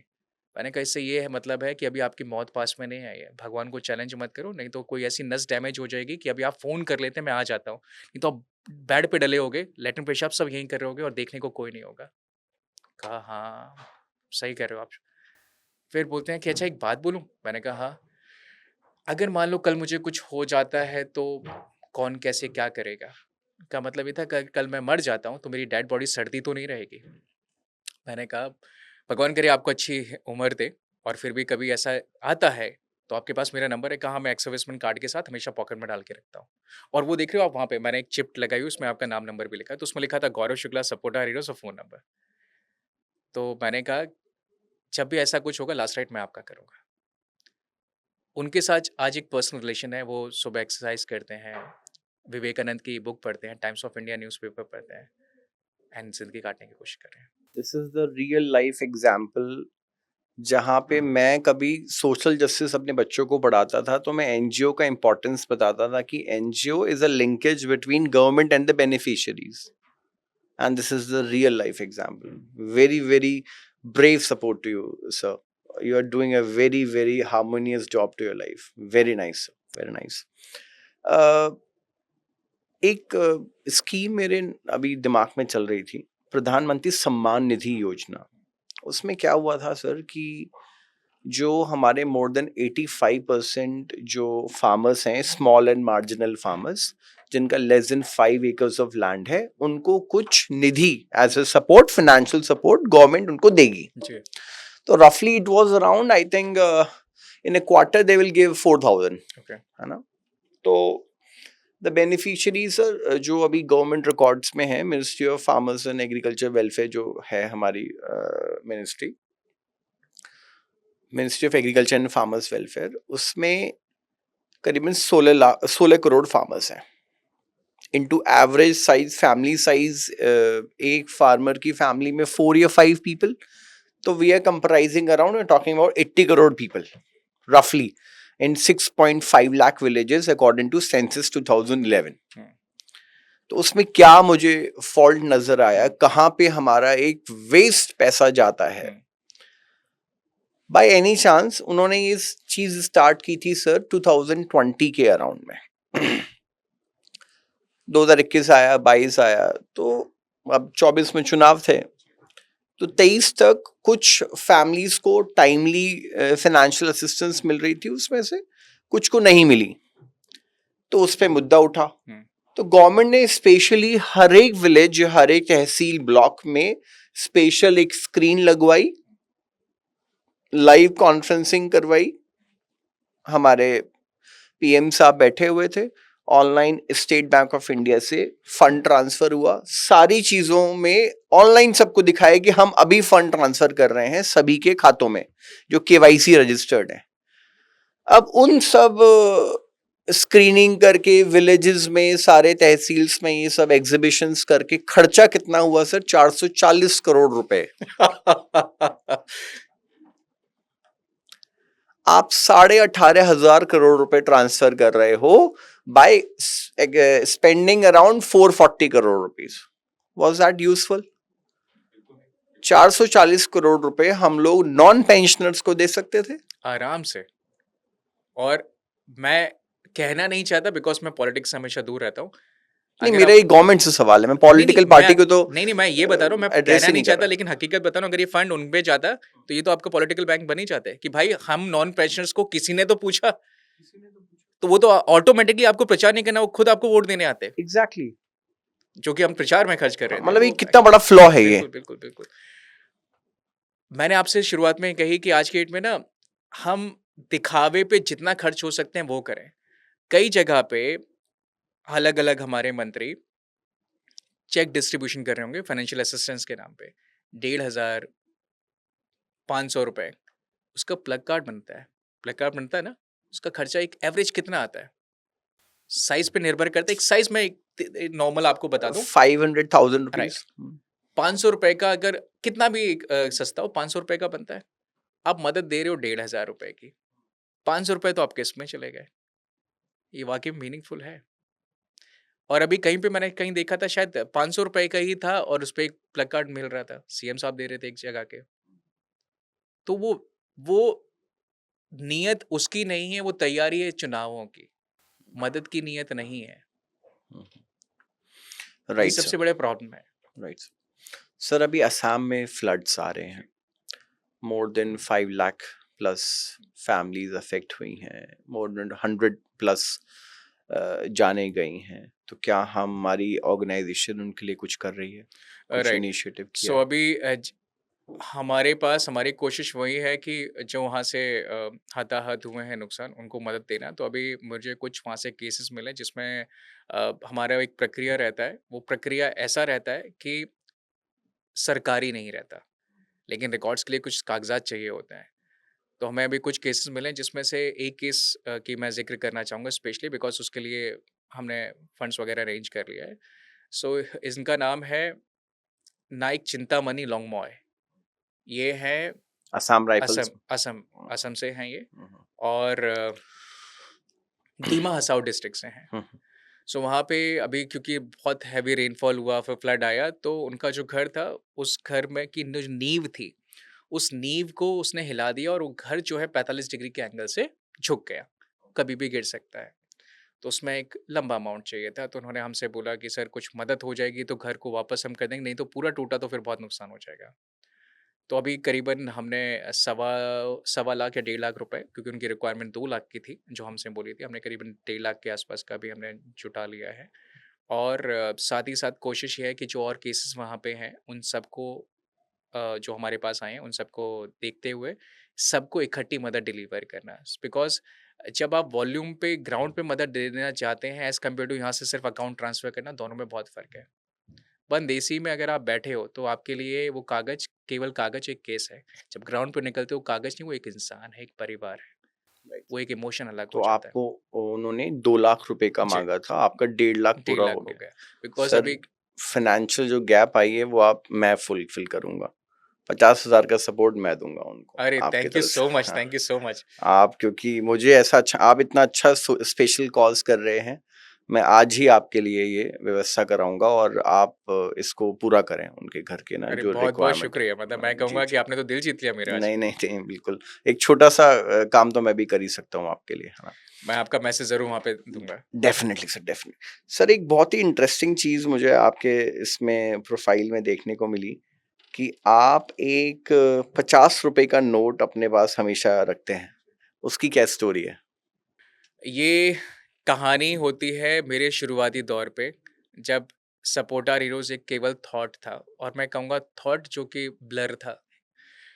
मैं अक्सर जंतर मंतर पे जाता था ओआरओपी के लिए, उनकी कहानियों को लोगों तक पहुँचाने की, क्योंकि मीडिया अपना काम नहीं कर रही थी।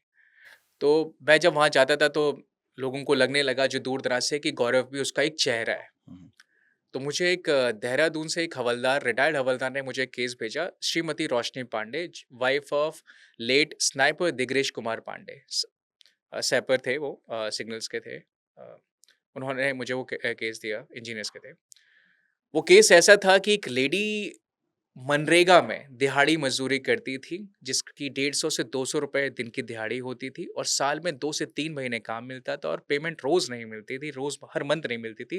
वो मिलती थी 8-9 महीने के अंतराल में। मनरेगा में? मनरेगा में मनरेगा में वो डेली वेजेस मिलते हैं डेली अराउंड वेज। 475। नहीं, नहीं, नहीं, ये बात मैं आपको बता रहा हूँ 2017 के आसपास की।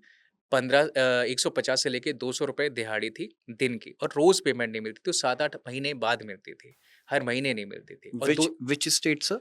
ये पौड़ी गढ़वाल उत्तराखंड। अच्छा। हाँ, सो ये 2 से 3 महीने काम मिलता था, तो मैंने कहा रिमेनिंग डेज़ क्या करती हैं? कहा रिमेनिंग डेज़ में दूसरों की ज़मीन, वो फील्ड होती है ना, खेत, उनमें हो गया, किसी ने कहा सामान यहाँ से वहाँ भिजवा देना, उस पे काम करती थी। सो बेसिकली इनके पति की स्टोरी ये थी, इनके पति की करीबन साढ़े 13 साल के आसपास सर्विस थी, और ड्यूरिंग सर्विस ही ये थोड़े से मेंटली डिस्टर्ब रहने लगे थे। और उन्होंने जब डिस्टर्ब रहने लगे थे, तो उन्होंने अपने सीनियर से अक्सर अनबन हो जाती थी। तो एक बार की बात है, कुछ ज़्यादा अनबन हो गया होगा, तो डिसिप्लिनरी एक्शन के तहत फौज से निकाल दिया गया। जब निकाल दिया गया तो उन्हें एहसास हुआ कि यार अगर मैंने साल डेढ़ साल और नौकरी करती तो मैं तो पेंशन बन जाते मेरी। हम्म, तो बंदा डिप्रेशन में जाने लगा, उसकी मौत हो गई। जब मौत हो गई तो इन्हें तो पता नहीं था फौज कैसे चलती है, क्योंकि गाँव में अक्सर रहती थी। ये इधर-उधर सर्च कर रही थी कि पेंशन क्यों नहीं चालू हुई। तो उस समय उनकी जवानी के डेज़ में कई लोगों ने उनकी पे गंदी नज़र भी डाली, फ़ायदा उठाने की कोशिश की, बट भगवान की कृपा से वो बचती रहीं। तो वो केस मुझे दिया था कि इनका कुछ हो सकता है मदद।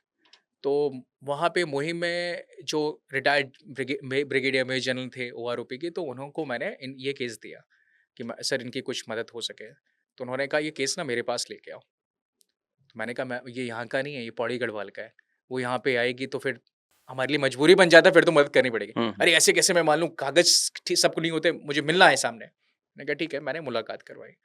सो एक मेजर जनरल साहब थे जिनकी मैं बात कर रहा हूँ, उनका नाम नहीं लेना चाहूँगा। सो बेसिकली उनसे मिलाया, तो उन्होंने सारे कागज़ात इकट्ठे किए, उन मैडम से कुछ क्वेश्चंस किए, सारी बातें समझी। अब दिन कटा, महीना कटा, हफ्ता कटा, और कई महीने जाने लगे। रोशनी पांडे मुझे फ़ोन करती थी, कहती थी गौरव कुछ हुआ, गौरव कुछ हुआ, क्योंकि अब उसे एक होप थी कि एक मेजर जनरल ने अगर कागज़ात नहीं है तो फिर तो होना ही है काम। और मेरे लिए प्रेशर होने लगा, तो मैं मेजर जनरल साहब को फ़ोन करता कि सर क्या स्टेटस है? तो उन्होंने कहा कि गौरव आप हर बार इमोशनल हो जाते हो, ऐसे काम नहीं होता है। मैंने लेटर इधर लिखा है, मैंने लेटर उधर लिखा है। तो हमारी फ़ौज में ना प्रेम पत्र बहुत लिखे जाते हैं। एक डिपार्टमेंट दूसरे डिपार्टमेंट को, दूसरे डिपार्टमेंट तीसरे डिपार्टमेंट को। कई बार क्या होता है, जिसके लिए आप लड़ रहे हो ना, वो बिना हक लिए ऊपर पहुँच जाता वो है। सिंगल विंडो क्लियरेंस सिर्फ नाम के लिए हाँ, है। और वो जिसके लिए आप लड़ रहे हो, लड़के ऊपर पहुँच भी जाएगा, जी और वो जी फाइल रह जाती है। जी। मुझे उस दिन एक दिन गुस्सा आया, मैंने कहा सर हम मैं 6 महीने निकल गए, 6 महीने में हमने क्या अंतर लेके आए? वो हिंदी में लेटर लिख दिया, आप अंग्रेज़ी में लिख रहे हो। अभी भी हम उसी जगह पे हैं। एक गड़बड़ जो हुई है वो ये कि आप एक उम्मीद जागी और रोज़ मुझे फ़ोन करती है। गौरव ये होता है, वो होता है। एनीवेज़ मैंने अपनी फाइल उठाई, मैंने कहा रोशनी जी आप ये बताइए मैं क्या कर सकता हूँ? मुझे लग नहीं रहा वहाँ पे कुछ हो सकेगा। तो उन्होंने कहा गौरव ऐसा है कि मैं यहाँ मेरे यहाँ पे कोई पूजा की दुकान नहीं है, पूजा की सामग्री की। अगर आप कोई दुकान खुलवा दोगे, तो अच्छा रहेगा, क्योंकि धीरे-धीरे उम्र तो बढ़नी है। आज मैं लेबर वाला काम कर रही हूँ, भविष्य में थोड़ी कर पाऊँगी। तो मैंने कहा कितना पैसा चाहिए होगा? कहा 50 से 60,000। मैंने कहा ठीक है। तो मैंने 60,000 रुपए इकट्ठे किए कि उनके काम 60 आए। जब मैंने उन्हें पैसा दिया, तो उस लेडी ने पूजा की दुकान खोली, फिर मशरूम फार्मिंग की, फिर बड़ी मेकिंग किया, फिर पापड़ बनाए, फिर कैंडीज़ बनाई, फिर पिकल्स बनाई, फिर उसके साथ अपने साथ 4 लोगों को और जोड़ा। आज से 3 साल पहले मेरे साथ ऑल इंडिया रेडियो पे उनका इंटरव्यू हुआ। उसके अगले साल वुमेन्स डे पे 8 मार्च को उन्हें गढ़वाल भवन ये दिल्ली में सम्मानित किया गया। उसके बाद उसी लेडी को पौड़ी गढ़वाल के डीएम साहब ने उन्हें अपने यहाँ पे सम्मानित किया। सो ये एक लाइफ स्टोरी है, चेंजिंग स्टोरी, कि अगर कभी कोई दुखियारा होता है, आप उसका हाथ पकड़ लो ना, वो कैसे बदल देता है ज़िंदगी। तो आज वो मनरेगा में नहीं है, दूसरों के लिए एक प्रेरणा है। बिल्कुल। सो वहाँ पे रोशनी पांडे आई हम्म, और ऑल इंडिया रेडियो पे जब इंटरव्यू हुआ, तो उन्होंने जब ऑन किया होगा फ़ोन, तो फ़ोन पे फ़ोन आ रहे थे उनके। तो मैंने कहा, "घर पे सब ठीक तो है?" तो कहते हैं, "हाँ।" तो मैंने कहा, "क्या हुआ?" "अरे गौरव, फ़ोन घर से आ रहे हैं, गाँव से, कह रहे हैं, 'यार रोशनी, तू तो स्टार बन गई रे, तुझे हमने ऑल इंडिया पे सुना। तू तो अच्छी लग रही थी सुन के तुझे।' तो कहते हैं, "गौरव, इसका साला क्रेडिट तुम्हें जाता है।" मैंने कहा, "अरे मैम, मुझे कुछ नहीं जाता है। मैं सिर्फ़ एक ज़रिया था, लोगों ने बोला, मैंने कर दिया।" कह रहे, "नहीं, नहीं, नहीं, ऐसा नहीं है।" मैंने कहा, "नहीं मैडम, कुछ मैंने नया नहीं किया। हाँ, सही समय पे सही इंसान से मिलना वाली बात।" तब मेरा बेटा हुआ था और आई थिंक वो 1.5 महीने का था। तो कहा कि, "अच्छा सुनो।" मैंने कहा, "हाँ।" उन्होंने जेब से निकाले पैसे और मेरे हाथ में रखे। तो मैंने कहा, "अरे मैम, ये नहीं चाहिए।" कहा, "नहीं, नहीं, नहीं, रखो, रखो।" मैंने कहा, "अरे मैम, नहीं चाहिए।" कहा कि, "ये 2 चीज़ें हैं। ये मेरी पहली कमाई का हिस्सा है और मेरा नाती नहीं लगता है क्या वो? तो उसके लिए है।" वो ₹50 मैंने आज तक इसलिए सँभाल के रखे हैं कि जब मेरा बेटा बड़ा होगा, तो उसे ये एहसास हो कि ₹50 और पैसों से अलग है। जब उसकी इम्पोर्टेंस समझेगा, तब मैं उसे दूँगा। मुझे नहीं लगा था कि ये पॉडकास्ट इतना ज्यादा हार्ट वार्मिंग होगा। इट्स वेरी वेरी मतलब मैं बहुत टाइम आपके साथ बात करते करते ब्लैंक हो रहा हूँ। Very nice sir. एक क्वेश्चन मेरे माइंड में चल रहा है, क्या अभी भी आर्म फोर्सेस में पेट्रियार्कल माइंडसेट है? क्या वो फीमेल आर्म फोर्सेस को इतने अच्छे से ट्रीट नहीं करते हैं? ऐसी बहुत स्टोरीज मैंने सुनी है। देखो, एक सच्चाई है जो हमें मानना चाहिए। हम्म, हम वुमेन एम्पावरमेंट के लिए काम करते हैं, हम बोलते हैं, फ़ौज में जानी चाहिए, सर्विसेज़ में जानी चाहिए। लेकिन एक बात सत्य समझनी भी चाहिए, कुछ चीज़ें औरतों को नहीं करनी चाहिए। इसलिए नहीं कि मैं औरतों विरोधी बिल्कुल नहीं हूँ। हम्म, मेरी वाइफ़ खुद एक वर्किंग है। हम्म, रीज़न ये है, आप खुद सोचो, बॉर्डर पे आप हमारी वुमेन डिप्लॉय है और अक्सर घुसपैठ होता है। कई बार वो आदमी शूट कर देता है या उठा के ले जाता है, जिसे हम पीओडब्ल्यू भी कहते हैं, हम्म, हम्म, प्रिजनर ऑफ वॉर, राइट? हम्म, ऐसे में अगर आपके देश की औरतों को लेके जाते हैं, उनके साथ बदसलूकी करते हैं, उनकी वीडियोज़ लाइव करते हैं, कितना हमारे फ़ौजीधारियों पे मोराल पे फ़र्क पड़ेगा और कितने हमारे सिविलियंस पे फ़र्क पड़ेगा और कितनी हमारी औरतों पे फ़र्क पड़ेगा, कल वो दोबारा वर्दी पहनना जाना चाहेंगे? अच्छा, तो मैं ये कहता हूँ कि लैंड फोर्सेस को ना रखे। If you going for air forces, sea air force में फाइटिंग फ़ोर्स के लिए आई वुड से कि फाइटिंग फ़ोर्स में नहीं जाना चाहिए। नर्सिंग और बैकग्राउंड हाँ, हॉस्पिटल राइट, क्या में वो सही अहम है। रोल नहीं है? वो भी हाँ, इम्पोर्टेंट है। अब फाइटिंग फ़ोर्स की हम बात करें, अब मान लीजिए एयर फ़ोर्स में है। आपने कई बार देखा है ना कि ऑपरेशंस हो रहे थे, उसने उसे हिट किया, फिर अचानक उसे पैराशूट से जंप लेना पड़ा और वो गलती से वहाँ पे उनकी टेरिटरी में गिर गया। लाइव एग्ज़ाम्पल, वो विंग कमांडर अभिनंदन, अभिनंदन। हाँ। पकड़ लिया गया था ना? अगर हम्म, आप ऐसा हो जाए तो क्या करोगे आप? ये मानिए कि आदमी की क्षमता झेलने की ज़्यादा होती है, फिज़िकली पेन लेने की, ये बात सत्य है। औरतों को ना मल्टीटास्किंग आती है जो हमें नहीं आती। ये सत्य औरतों के लिए है। Emotionally they are very exactly, powerful. हाँ, बिकॉज उसकी दिमाग में कई चीजें चल रही होंगी जो हम केवल एक पे फोकस करेंगे, वो 10 चीजें इकट्ठी कर लेंगे। ये उनका पॉजिटिव पॉइंट है। लेकिन ये भी समझिए कि हम एमुनेशंस को लिए हैं, गन को लिए हैं, बॉडी में प्रेशर है, सामने हम कहीं पे हमें घेर लिया जाता है, तो एक लेडी का रोल, एक आदमी का रोल क्या सेम रहने वाला है? तो उस केस में हमें फाइटिंग फोर्स का थोड़ा सा ध्यान रखना चाहिए कि क्या हमें भेजना चाहिए, नहीं। जी, बिकॉज जी। हमें वुमेन एम्पावरमेंट के नाम पे हर चीज़ तो नहीं करना चाहिए। कुछ चीज़ें थोड़ा कॉन्शियस अलाउ करना चाहिए, हर बार वोट बैंक नहीं देखना चाहिए। सर, केजीबी हुई, इंटेलिजेंस एजेंसी, या सीआईए हुई, या मोसाड हुई, या हमारी रॉ है, इन सभी में मैंने एक सेम स्टोरी देखी है कि जो भी हमारे रॉ एजेंट्स होते हैं या मोसाड एजेंट्स हैं, कभी कभी डिप्लोमेटिक इश्यूज की वजह से हुँ, हमारे जो कोलैटरल रिलेशंस हैं उसकी वजह से हमें बहुत सारे एजेंट्स को डिसोन करना पड़ जाता है। जैसे अभी पाकिस्तान में एक अननोन गनमैन है जो बहुत सारे टेरर आउटफिट्स के लोगों को उड़ा रहा है। तो क्या डिसोन करना एक अच्छा ऑप्शन है।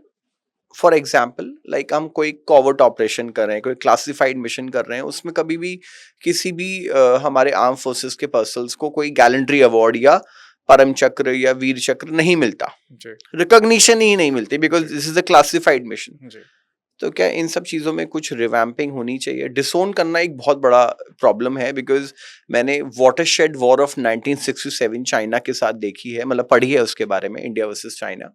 उसमें हम लोगों ने चाइना की बैंड बजाई थी बहुत अच्छे से, लेकिन चाइना ने अपने सारे आर्म फोर्सेस को डिसोन कर दिया था कि भाई ये मेरे नहीं है। तो ऐसा ऐसा सही है क्या ये एटीट्यूड, अ, मैं डिसोन करना? मैं कंप्लीटली तो नहीं कहूँगा सही है, मैं पार्शली कहूँगा सही है।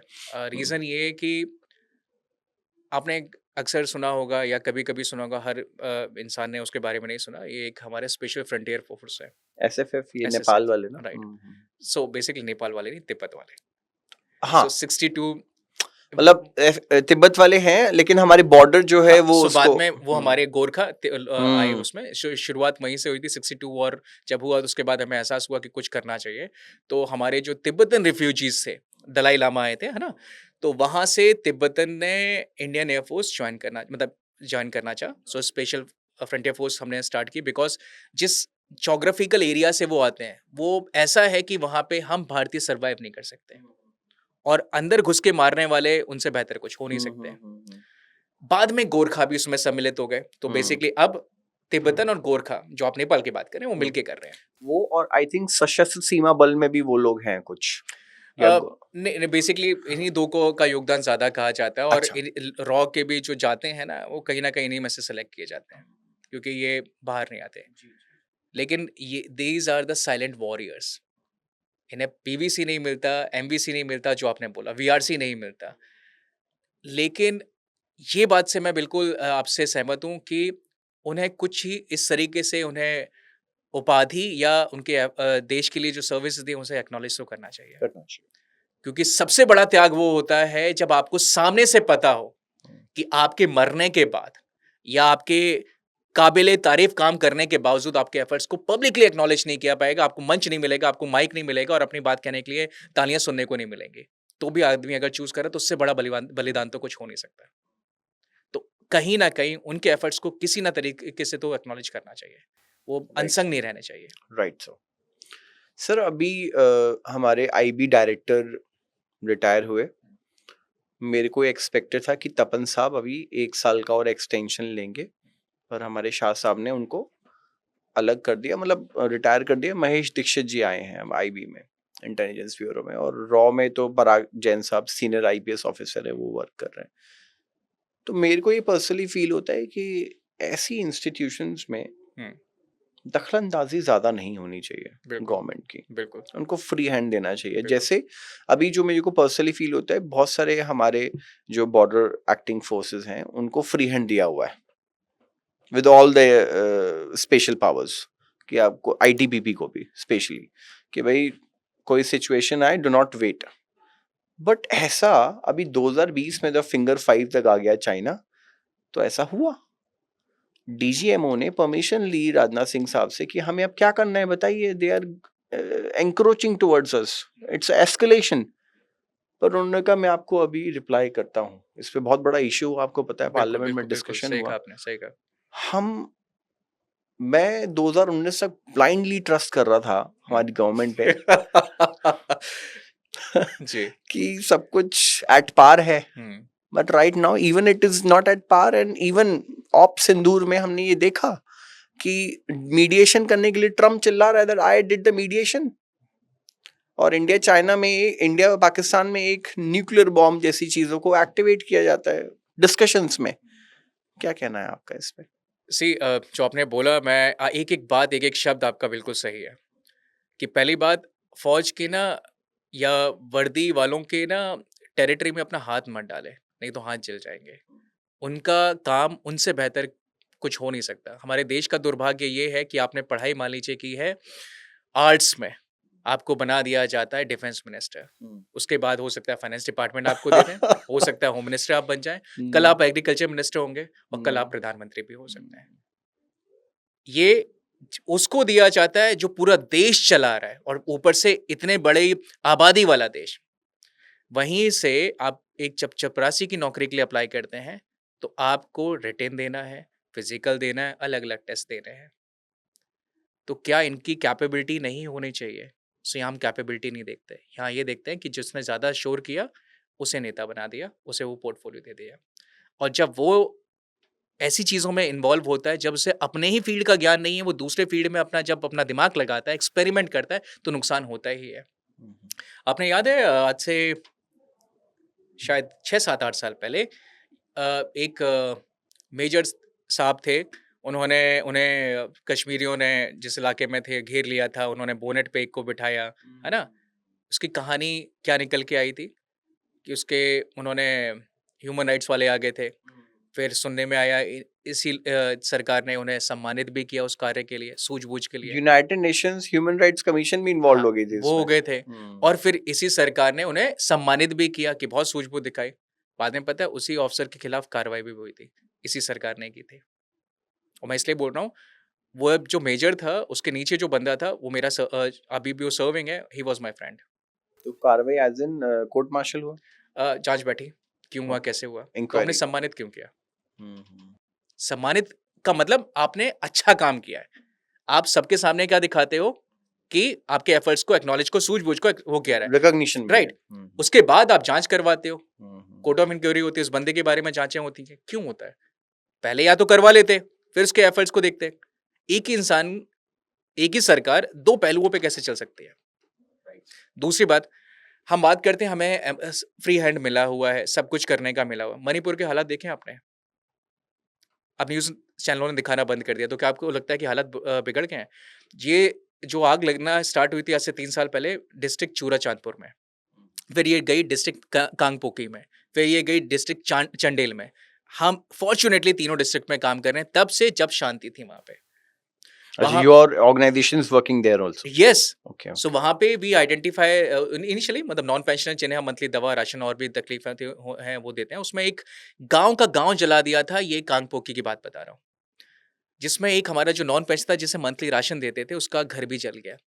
आप सोचिए एक सोल्जर अपने घर की जलती हुई घर की गाँव की वीडियो दूर से एक पहाड़ से रिकॉर्ड कर रहा है। उस समय हालात ये थे जिसके पास जो था, जिसने जो पहना, जो हाथ में लेके भागा। रिफ्यूजी कैंप में, चर्चेस रिफ्यूजी कैंप में तब्दील हो गए थे। वहाँ पे ये भी आपने सुना होगा कि 3 लेडीज़ को शायद 3 या 4 थीं, नंगा नेकेड न्यूड। मार्चिंग कराया था। उसमें एक कारगिल वेटरन की भी वाइफ थी।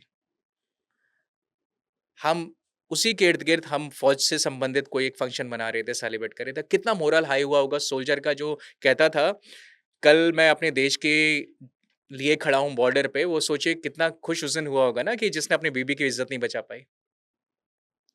मैं उस फैमिली के टच में हूँ। वो लेडी 2 से 3 महीने घर से बाहर नहीं निकली है। कुछ समय बाद उसने चबूतरे में आना स्टार्ट किया, वरांडे में आना स्टार्ट किया।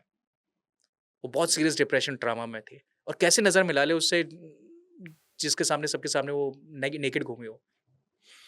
आज सर, भी हालात सेम बरकरार हैं, कुछ बदलाव नहीं हुआ। जब बांग्लादेश का लिबरेशन हुआ जी, तो उसके बाद में अफस्पा बनी थी 1958 में। तो अफस्पा के अंदर भी बहुत सारे हमारे आर्म फोर्सेस ने मिस ट्रीटमेंट किया था नॉर्थ ईस्ट में। वो चीज़ अभी भी है जो छुपाई जाती है, और वो चीज़ मैंने मणिपुर में भी ऑब्जर्व की है। केस स्टडी मैंने वहाँ की भी पढ़ी है इस चीज़ को लेके। वहाँ पर आप देखो मेजर प्रॉब्लम कुकी मेथी ट्राइब जी, की है, और जी, वो एक पॉलिटिकल पार्टी एम्पावर्ड है, जी। जो मैं हाईलाइट नहीं करना चाहता यहाँ पे, हुँ, जिसकी वजह से वो इशू है, जो कि इशू मुझे नहीं लगता अभी सॉल्व होगा, है ना। मेरा ये कहना है सर कि हम उस तरीके की देश में हैं आज कि जहाँ पर जो रूलिंग पार्टी है उसकी अगर जहाँ पर प्लस माइनस चीज़ें चल रही हैं उन्हीं को बैलेंस किया जाएगा, और रेस्ट ऑफ द कम्युनिटीज या ट्राइबल सोसाइटीज को डेलिनेट किया जाएगा। इसी तरीके से निकोबार आइलैंड्स में भी वही जी। काम हो रहा है जो नहीं होना चाहिए था। आपसे एक आखिरी सवाल जो मेरे मन में चल रहा था, मैं आपसे पूछूं कि हम सपोर्ट आवर हीरोज ऑर्गेनाइजेशन को अगले 5 साल के लिए किस विजन में देख रहे हैं, और अगले 5 साल के हमारे क्या टारगेट्स हैं, हमें कैसे आगे और एग्रेसिव मैनर में इन चीज़ों को सपोर्ट लाइन पे डालना है।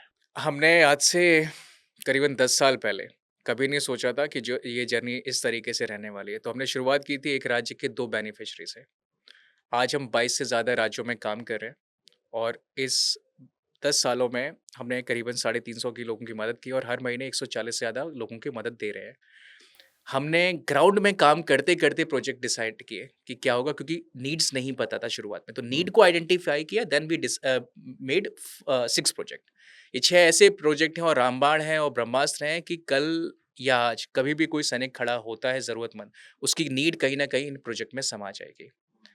हमारा फ्यूचर का प्लान ये है, जो हम आने वाले 5 सालों में देखते हैं और भविष्य में देखते हैं अपने आप को, कि आज ये जो 22 राज्यों की बात कर रहा हूँ, ये 22 से हम पूरे 36 यूनियन टेरिटरीज़ और स्टेट्स को कवर करें। दूसरा, कई चीज़ें हैं जो अभी भी करना बाकी है। उदाहरण के तौर पे, कई ऐसे सोल्जर्स हैं जो कि नॉन पेंशनर्स हैं, कई ऐसे सोल्जर हैं जो पेंशनर हैं और कई ऐसे मेडिकली बोर्डेड आउट कैडेट्स हैं जो 80% 100% डिसेबिलिटी रह के निकले हुए हैं एनडीआई में ओटीए से। एक टाइम बाद उनके देखने के लिए कोई नहीं है। उनकी सबसे बड़ी चिंता ये है कि कल अगर मैं नहीं होऊँगा, तो कल क्या होगा? मैं एक कैडेट का ज़िक्र करना चाहूँगा, कैडेट किशन कुलकर्णी, हुँ, जिसके बारे में भी सोशल मीडिया पे भी छाया था। He is a 100% on bed, latrine पेशाब सब बेड पे करता है, करवट भी नहीं ले सकता है। He is from NDA. Single handedly माँ उसे पाल रही है और माँ ने भी पिछले साल वॉलंटियर रिटायरमेंट ले ली। She was vice principal with some school, छोड़ दिया क्योंकि उनका मानना था मैं जब वहाँ पे जाती हूँ, इसे कौन देखेगा? आज उनकी सबसे बड़ी चिंता है, कल मैं अगर नहीं रहती हूँ, तो इसे कौन देखेगा? माँ अपने हाथों से तो गला नहीं दबा देगी। ऐसी कोई जगह नहीं है जहाँ इसे देखा जा सके। अम्मा ये है मेडिकली बोर्ड आउट कैडेट। दूसरा, कई ऐसे फौजी हैं जो पेंशनर हैं, they are getting good pension. Wife खत्म हो गई, बच्चे बाहर सेटल हो गए, बच्चों को कोई मतलब नहीं है। या बच्चों को आप ये कह सकते हैं कि पिताजी या माताजी से पहले ऑफ हो गए। आज उनके पास पैसा है, खूब करोड़ों रुपए सामने रखे हों, लेकिन बुढ़ापे में कोई चाहिए जो उसका इलाज करा सके। वो एक सोशल बॉन्डिंग चाहिए, नहीं है। वो इमोशनल सपोर्ट नहीं मिल एग्ज़ैक्टली, रहा। नहीं है। हुँ, तीसरा, नॉन पेंशनर, उनके पास तो पैसे भी नहीं है। वो तो धरती पे बोझ बन गए। परिवार भी ना हो, उनके साथ भी सेम कि बीवी खत्म पहले हो गई या पति खत्म हो गया, विडो रह गई है। उनको कौन देखेगा? तो हमारे पास एक ऐसी जगह हो जहाँ पे ये सब एक छत के नीचे ऐसा परिवार रहें। So you are planning for that. Yes, amazing, so we are working on it. Amazing. अभी वो जगह ऐसी कोई नहीं है। Right sir. सर अभी अग्निवीर बैच का लेटेस्ट बैच रिटायर होगा 2026 के एंड में। तो अग्निवीर पे बहुत सारा ड्रामा हुआ, आपको पता है। अभी हाँ, वैसे भी जेन ज़ी माइंडसेट पे पीएम मोदी इंस्टाग्राम पे आ चुके हैं, रील मेकर बन चुके हैं। So what is your thought और what is your take on it? मैं आपको बताऊँ अग्निवीर की सत्य कहानी, एक अग्निवीर खुद और उसका परिवार बता सकता है। बाकी जो भी कहानी बोल रहा है सर्विंग ऑफिसर, रिटायर्ड ऑफिसर या कोई पॉलिटिकल, ये सब अपने-अपने मैं कहूँगा कि चीज़ों को चमकाने की कोशिश कर रहे हैं। तो मैं आपको जो अपना व्यू बताऊँगा, वो व्यू मेरा इन लोगों से मुलाकात करके है, वो मैं आपको बताऊँगा, तो उनकी कहानी मैं आपको बता रहा हूँ। तो उससे आप खुद निचोड़ निकाल सकते हैं, बिकॉज़ मैं उसे जस्टिफाई नहीं करना चाहे इट इज़ हुँ, गुड और बैड। हुँ। आज से 2 साल पहले मैं एक एक्स सर्विसमैन रैली में था। So basically ex serviceman rally का पर्पस ये होता है कि जो पुराने भूतपूर्व सैनिक होते हैं, उनको बुलाया जाता है, उनकी समस्याओं को सुना जाता है और उसपे किसी को कोई मदद चाहिए तो उन्हें डिलीवर किया जाता है। That is the purpose. So ये फौजी पॉलिटिकल रैली नहीं होती है। तो मैं वहाँ पे गया हुआ था। वहाँ पे एक टेरिटोरियल आर्मी के एक सूबेदार साहब थे। हुँ, वो वहाँ पे आए। सो बेसिकली अगर आप रेगुलर आर्मी के सूबेदार साहब हैं, तो आपकी पेंशनेबल सर्विस होगी, आपको पेंशन मिलेगा। टीए में उनकी पेंशनेबल सर्विस नहीं थी, लेकिन रैंक सूबेदार थी, तो उन्हें पेंशन नहीं मिलती थी। तो वो आए, तो मैंने पूछा, साहब आपके परिवार में कौन-कौन है? तो उन्होंने कहा, साहब मेरा एक बेटा है, एक होटल में वेटर के काम करता है और कमाता है। मैंने कहा, अच्छा, दूसरा बेटा? तो जैसे-जैसे मैं पूछता था, उनकी आवाज़ धीरे-धीरे डाउन होती है। तो कहते, दूसरा बेटा है वो फ़ौज में है। मैंने कहा, फ़ौज में रेगुलर आर्मी? नहीं साहब, वो अग्निवीर है। धीरे से बोला। तो जिस तरीके से बोला, आई नो कि वो बाप पे क्या गुज़रा होगा, तो मैंने कहा, अरे साहब, अग्निवीर हुआ तो क्या हुआ? अरे बेस्ट कितने सारे लोग गए, उन्होंने इसमें से चुने हुए हैं। ऐसे थोड़ी मिल जाता है कोई अग्निवीर भी। प्राउडली सर्व तो करेगा। जी साहब। उन्होंने मेरी बात रखने के लिए जी साहब को बोल दिया। मैंने मोरल बूस्ट करने के लिए बोला, बट अंदर से तो मैं भी जानता हूँ कितनी अच्छी स्कीम है। सो एनीवेज़, उस फौजी साहब मिलते ना, वो बताता कितनी अच्छी स्कीम है। दूसरा, मैं जहाँ पे अक्सर रुकता हूँ, तो जब मैं निकलता हूँ तो उन सिपाहियों से, जो भी मेरा ख्याल रख रहे थे, जिम्मेदारी बनती है कि मैं उनसे मिलता हुआ निकलूँ। तो मैं इस हवलदार से हाथ मिलाया, तो किसी ने बोला हवलदार फलाना साहब, राइफलमैन फलाना साहब, सिपाही फलाना साहब, वहीं पे 2 गोरखा थे। तो फ़ौज में सारे काम फ़ौजी खुद करता है, चाहे खाना बनाना हो, चाहे घास काटना हो। तो वो दोनों भी आए, तो बोलता है अग्निवीर फलाना साहब, दूसरा बोलता है अग्निवीर फलाना साहब। दोनों गोरखा थे, अभी भर्ती हुए थे, अग्निवीर थे और नाम बोलते अग्निवीर फलाना, अग्निवीर फलाना। कहा जाता है गोरखा होते हैं ना, वो बहुत सच्चे देशभक्त होते हैं और बहुत अच्छे रिबेलियस भी होते हैं और उनका खून खौलता है, खून गर्म होता है। अभी हाल ही में बंदे अग्निवीर बने, बिल्कुल चिकने स्मार्ट रखे हुए, गरम खून वाले। क्या वाक़ई में उनका खून जो था अभी वो गरम रह गया था? इस पॉलिसी ने ठंडा कर दिया था, मोरल बिल्कुल ठंडा। नहीं तो फौजी पैर पीट के बोलता है फलाना साहब, वो और उन दोनों में बहुत अंतर था। एक रेगुलर वाला राइफलमैन था और एक ही अग्निवीर था। वो अंतर ना आप देख सकते हो, अपनी नंगी आँखों से देख सकते हो, आप मतलब इग्नोर नहीं कर सकते। तीसरे पे आते हैं। मैं एक जगह पे और था, तो वहाँ पे मेरा जो बडी था, तो वहाँ पे उसने मुझे रूम दिखाया, फिर कहा साहब कुछ चाहिए हो तो आप बताइएगा। मैंने कहा आपका नाम क्या है? तो कहता है एवी, नाम लिया एवी प्रकाश। तो I was like AV rank कौन-सी है? मैंने तो आज तक सुनी नहीं। हुँ। तो मैंने कहा ओके, मतलब मैं भी कन्फ्यूज़ था लेकिन मैंने पूछा नहीं। अग्निवीर। सो मेरी नज़र गलती से ना वो आप जहाँ पे होते हैं ना उसमें उसका डिस्क्रिप्शन लिखा होता है कि आपके जो बडी है उसका नाम क्या है, नंबर क्या है। उसमें मेरी ऐसी नज़र गई, उसमें लिखा था एवी प्रकाश और वो एवी नहीं लिखा था, अग्निवीर प्रकाश। आई वाज़ लाइक कि एवी वो शॉर्ट फॉर्म में बोल रहा है। फौज में शॉर्ट फॉर्म में रैंक कौन बताता है? तो अग्निवीर को कास्ट नहीं बोलना चाहिए, लेकिन फौज में एक कास्ट निकाल दी गई है, जो सच में ना एक परसेप्शन बहुत बदल दिया है। हुँ। अब ना मैं आप बोलो ना सिपाही हूँ मैं और आप बोलोगे मैं अग्निवीर हूँ, आप किसी भी समझदार को बोलोगे अग्निवीर को अलग दृष्टि से देखता है। हम तो मैं तो जनरल लाइफ में जो कास्ट है वो खत्म करना चाहिए, हमने तो अग्निवीर में फौज में अग्निवीर के नाम से डाल दिया। और सब छोड़िए, मैं I know some serving officer जो पर्सनली मैं उन्हें जानता हूँ। वो कहते हैं, कर्नल हैं, सीओ साहब हैं, कि गौरव जितना मैं ट्रस्ट अपने रेगुलर वालों पे कर सकता हूँ, उतना मैं अग्निवीरों पे नहीं कर सकता। कहा जाता है सीओ बाप होता है यूनिट का, हुँ। माँ होता है यूनिट का, सब कुछ वही होता है।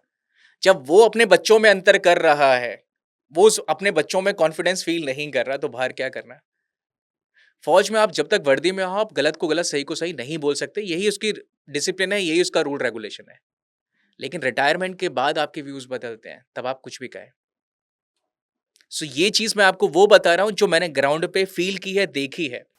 इसके अलावा कहा जाता है अग्निवीर जो है ना, उनको ना रिटायरमेंट के बाद ये मिलेगा, वो मिलेगा, इतने पैसे मिलेंगे और इतनी नौकरियां देने को मिलेंगी। 44 लाख हाँ, रुपीस का पैकेज। एग्जैक्टली आप ये सोचिए, एक रेगुलर फौजी घाट घाट का पानी पिया होता है, साल भर की ट्रेनिंग के बाद पता नहीं कहाँ कहाँ उसने 15 साल की सर्विस की होती है। 15 साल के बाद जब भी रिटायरमेंट लेना चाहे, 15 साल में उसने सारी चीजें समझ ली होती हैं। एक फौजी जो चुटकियों में टैंक को डिसमेंटल कर देता था, असेंबल कर देता था, उसे गार्ड की नौकरी बना दी जाती है बाहर, एक गेट कीपर के बाहर, एटीएम के बाहर, जहाँ पे राह चलता कोई भी लड़का उसे सुना के चला जाता है। लेकिन उसे पता है अपना खून कैसे कंट्रोल करना है, वो खड़ा रहता है। वहीं पे एक अग्निवीर अब आएगा। अब उस अग्निवीर की हम बात करें, वो किसी काम का नहीं है। क्या आपको लगता है कितना ट्रेंड हुआ होगा? 4 साल में उसने कितनी नौकरी कर ली, क्या सीख। हमारे फौज में नाम नमक निशान सुना होगा, वो नाम नमक निशान तक अपने डीएनए में नहीं उतार पाया होगा। It takes time. एग्जैक्टली नाम नमक निशान के लिए आदमी कुछ भी कर गुजरता है, उसने तो सीखा ही नहीं। तो एक तो ये कहानी हो गई। अब ये बताइए कि हम इसे बोलते हैं ये बहुत ट्रेंड होगा। आज भी फौज में, आज भी गांवों में शादी कैसी होती है? आपका सिर्फ ना फौज में सिलेक्शन हो जाए, लिस्ट में नाम आ जाए, यार अपनी लड़की के लिए पहली बात आदमी कर लेता है। फौज में कोई अपनी लड़की देगा जब उसे पता है 4 साल बाद मेरा दामाद तो बेरोजगार होने वाला है, ऊपर से 25% हम उसमें से लेंगे। आपको क्या लगता है 25% की होड़ में कितने लोग भागेंगे? तो काम नहीं होगा, चापलूसी बढ़ेगी। एसीआर सबको चमकाना है ना, एसीआर के बिना तो प्रमोशन होगा नहीं। वो तो अफसर का भी एसीआर बनता है, सिपाही का भी बनता है, जेसू साहब का भी बनता है। कल मैं एक कर्नल साहब का इंटरव्यू कर रहा था, तो वो कह रहे थे कि अग्निवीर में जो फंड्स आएंगे उनका माइंडसेट क्लियर होगा तो उस फंड्स को यूटिलाइज करेंगे, कोई बिजनेस करेगा, कोई कहीं लगाएगा, उसको मल्टीप्लाई करेगा अमाउंट को। ऐसे ऐसे थॉट प्रोसेस हैं हमारे जो रिटायर्ड यूनिट्स के लोग हैं, मतलब सबके अपने डिफरेंट फौज से पर्सपेक्टिव्स। आप सोचिए, एक बिजनेस परिवार से कोई एक इंसान होता है, वो जब धंधे ही करने बैठता है उसके ठप हो जाते हैं धंधे, जबकि उसके तो खानदानी धंधे रहे हैं, राइट।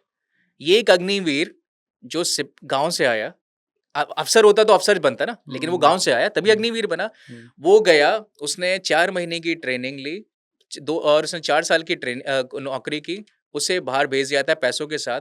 अब आपका कहना है वो इतना उसने दुनिया देख ली है कि वो पैसों का करके धंधा अच्छा चला लेगा। चलिए सर, आपसे बहुत अच्छा लगा बात करके। It was a very enriching session and I wish you all the best for your organisation. और मेरे से जो मदद हो सकती है, मैं आपके इनिशिएटिव्स के लिए आगे बढ़ूँगा।